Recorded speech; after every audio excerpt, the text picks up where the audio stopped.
आज पूरे हिंदुस्तान में चर्चा है कि दिल्ली के मुख्यमंत्री अरविंद केजरीवाल जी को ईडी ने फिर से समन किया है। हैरानी की बात यह है कि अब तक बार बार पूछने पर भी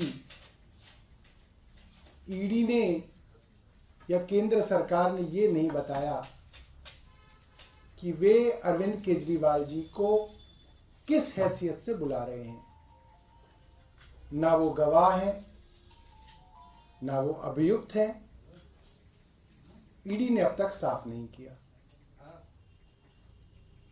टाइमिंग पे भी सवाल उठते हैं। ठीक लोकसभा के चुनाव से पहले जब सारे दल और केंद्र सरकार खुद लोकसभा के चुनाव की तैयारी कर रही है, उन चुनावों की कैंपेन से पहले मुख्यमंत्री अरविंद केजरीवाल जी को गिरफ्तार करने की साजिश केंद्र सरकार कर रही है ताकि मुख्यमंत्री लोकसभा चुनाव की कैंपेन में ना जा पाए, उनको जेल में बंद कर दिया जाए। हम सब ये बात जानते हैं, पिछले 1.5 साल से इन्वेस्टिगेशन चल रही है। 1.5 साल हो गया है। जब चार्जशीट दायर हो चुकी है, चार्जशीट के बाद इस स्टेज पे अरविंद केजरीवाल जी को क्यों बुलाया जा रहा है? आपकी इन्वेस्टिगेशन तो 1.5 साल से चल रही है, आपको 1.5 साल बाद याद आया? इन सवालों के जवाब केंद्र सरकार को और ईडी को देने चाहिए। ये बात जानते हैं कि मनीष जी को करीब 1 साल से गिरफ्तार किया हुआ है। उनके खिलाफ कोई सबूत अदालत में पेश नहीं कर पाए हैं। आज नहीं तो कल मनीष जी निर्दोष साबित होंगे और रिहा होंगे। ये बात केंद्र सरकार भी जानती है। इसलिए सोचा जा रहा है कि किसी तरीके से अरविंद केजरीवाल जी को भी इस मुकदमे में गिरफ्तार कर लिया जाए। हम सब ये चीज देख रहे हैं कि देश के अंदर जितने भी अपोजिशन पार्टी के लीडर्स हैं, उनको किसी ना किसी मामले के अंदर ईडी द्वारा गिरफ्तार करने की कोशिशें हो रही हैं।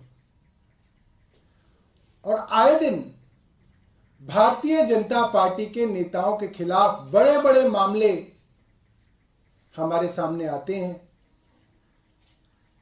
मगर उनके अंदर कोई ईडी, कोई सीबीआई कोई पूछताछ नहीं कर रही, कोई गिरफ्तारी नहीं कर रही। जिन बड़े बड़े नेताओं के खिलाफ भारतीय जनता पार्टी ने कैंपेन चलाया, भ्रष्टाचार के खिलाफ कैंपेन चलाया, चाहे वो शुभेंदु अधिकारी हो, टीएमसी में थे, भ्रष्टाचार का कैंपेन चलाया, भारतीय जनता पार्टी में आ गए। मुकुल रॉय हो, कैंपेन चलाया गया, कहा गया मुकदमे किए जाएंगे, वो भी भारतीय जनता पार्टी में आ गए, सब मामले समाप्त हो गए।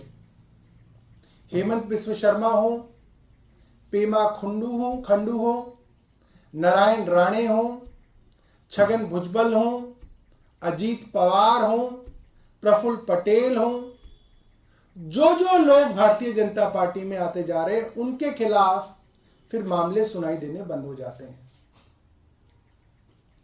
ये पूरा का पूरा मामला राजनीतिक है और अरविंद केजरीवाल जी को लोकसभा की कैंपेन से रोकने के लिए प्रायोजित है।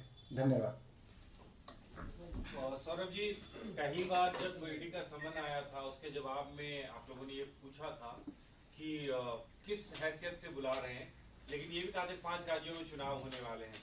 अब फिर ये कहा जा रहा है कि लोकसभा के चुनाव होने वाले। तो ऐसे तो देश में चुनाव होते ही रहते हैं। नहीं, लोकसभा के बाद कोई चुनाव नहीं है, कोई विधानसभा का चुनाव नहीं है। कहाँ है? हरियाणा का चुनाव तो देर है, वो तो देर में, तो बहुत देर में। तो लोकसभा चुनाव के बाद अरविंद केजरीवाल जाएंगे, ईडी के समन का जवाब मतलब जाएंगे। अभी मैंने आपको बताया कि ईडी ने अब तक नहीं बताया कि उनको वो किस हैसियत से बुला रहे हैं, गवाह की हैसियत से बुला रहे हैं, एक्यूज की हैसियत से बुला रहे हैं, ऐसे ही बुला रहे हैं, ये ईडी बताए। कानूनी किस तरह की आपको राय मिली है, क्योंकि एक सीमा तक की आप नोटिस के ऊपर ना जाए तो क्या कब तक स्किप किया जाएगा?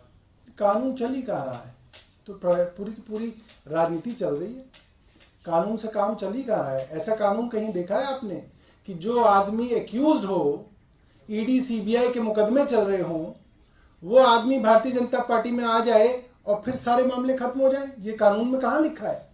मुझे तो इस देश का कानून ऐसा नहीं मालूम कि ऐसा था। और मैं तो आपको एक नहीं दर्जनों उदाहरण दे रहा हूं। सीबीआई ईडी के मुकदमे हुए, पूरी की पूरी भारतीय जनता पार्टी की कैंपेन चली और वो फिर भारतीय जनता पार्टी में आ गए, उनके यहां उप मुख्यमंत्री बन गए, उनके यहां मुख्यमंत्री बन गए और फिर वो सारे के सारे मामले शांत हो गए। तो कानून, मुझे नहीं मालूम कि ऐसा कानून कौन से देश के अंदर है। सौरभ जी, आप जांच में संयोग की बात कह रहे हैं, लेकिन जांच में संयोग होगा कैसे जब आप जाएंगे ही नहीं? अगर पेश होंगे तभी तो जांच में संयोग एक तरीके से कड़ी मारा जाता है। जांच में सहयोग का मतलब ये नहीं है कि आप पकड़ पकड़ के लोगों को जेल में बंद कर दें और हम जांच के अंदर सहयोग कर रहे हैं। भाई, आपने जितनी जानकारी पार्टी से मांगी, पार्टी ने दे दी। आपने पार्टी के ट्रेजरर साहब को बुलाया, जितनी भी पैसे से संबंधित जानकारियां हैं वो उनके सामने रख दी गई। आपको और कोई पार्टी से जानकारी मांग लीजिए, आप मांग लीजिए। पार्टी के अकाउंट्स तो सारे बैंक्स के अंदर हैं। सारी जानकारी जो है ईडी इतने 1.5 साल से पूछताछ कर रही है, एक एक आदमी को बुला के उन्होंने पूछताछ कर लिया, पोस्टर लगाने वाले आदमी तक को पकड़ के उन्होंने पूछताछ कर ली, और कितनी जांच करेंगे? सौरभ जी, लेकिन अब अगर हम टेक्निकलिटीज पे बात करें, 3 समन के बाद ईडी के पास पावर है कि वो अरेस्ट कर सकती है। हमने देखा हेमंत सोरेन सुप्रीम कोर्ट तक गए थे और वो इसमें जो है अभी तक उनको सुप्रीम कोर्ट से एक तरह से राहत मिली, वो स्किप करते जा रहे हैं समन। देखिए, टेक्निकलिटी ये क्या है मुझे इसकी जानकारी नहीं है, मगर टेक्निकलिटी तो कानून का ही एक सब टॉपिक है कि कानून की टेक्निकलिटी। कानून चल कहाँ रहा है? कानून होता तो भारतीय जनता पार्टी में शामिल होने के बाद भी कानून अपना काम कर रहा होता। उन लोगों को सम्मन आ रहे होते, उन लोगों की चार्जशीट हो रही होती, वो गिरफ्तार हो रहे होते। हो क्या रहा है? तो खुल्लम खुल्ला है, कोई लाग लपेट नहीं है भारतीय जनता पार्टी की तरफ से कि वो इसको छुपाने के लिए झूठे को ही सम्मन दे दें अपने आदमी को ना। हेमंत बिस्व शर्मा आ गए भारतीय जनता पार्टी में, मुख्यमंत्री बन गए, मामला खत्म है। शर्म के लिए भी ऐसा नहीं है कि चलो झूठे को ही हेमंत बिस्व शर्मा को बुला ले, लोग बहुत बदनामी कर रहे हैं कि वॉशिंग मशीन है बीजेपी की, ऐसा भी नहीं है। सौरभ जी, अभी झारखंड में ईडी का एक्शन चल रहा है, तो आपको क्या लगता है कि इंडिया ब्लॉक के जो लीडर है उनको टारगेट किया जा रहा है? अब अभी भी मुझे ये कहने की जरूरत है क्या? बीजेपी ने, मैं आपको ये कह रहा हूं कि किसी अपोजिशन लीडर के यहाँ, किसी अपोजिशन पार्टी के यहाँ छापा पड़ना, इसकी स्पेस तो अखबारों को रोज शाम को वैसे ही रख लेनी चाहिए। उसमें बस भर देना चाहिए, अच्छा झारखंड में झारखंड डाल दो, अच्छा बंगाल में बंगाल डाल दो, अच्छा वहां पे आ गया दिल्ली के अंदर, अच्छा पंजाब के अंदर, वो नाम भर दिया करो।